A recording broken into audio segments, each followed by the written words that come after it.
अस्सलाम वालेकुम दोस्तों, आज हम बात करेंगे ड्रामा माँ के एपिसोड 23 की। और सच बताऊं तो ये एपिसोड काफ़ी इमोशनल और अहम था।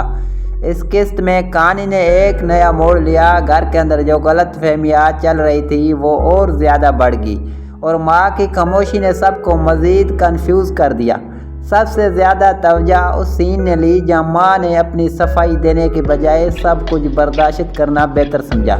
यहाँ हमें साफ नज़र आता है कि वो किसी बड़ी सच्चाई को छुपा रही है और यही चीज़ कहानी को मज़ीद दिलचस्प बना रही है। दूसरी तरफ बच्चों का रवैया भी बदलता दिखाई दिया।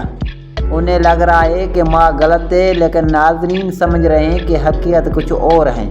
एपिसोड का एंड काफ़ी स्ट्रॉन्ग था। ऐसा लग रहा कि अगली किस्त में सच सामने आने वाला है और घर का माहौल मुकम्मल बदल जाएगा।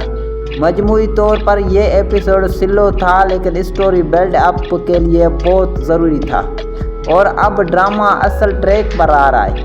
आपको क्या लगता है, क्या माँ वाकई बेकसूर है या सब ठीक कह रही है? कमेंट में ज़रूर बताएं। वीडियो पसंद आए तो लाइक और सब्सक्राइब लाजमी करें। मिलते हैं अगले रिव्यू में। Thank you.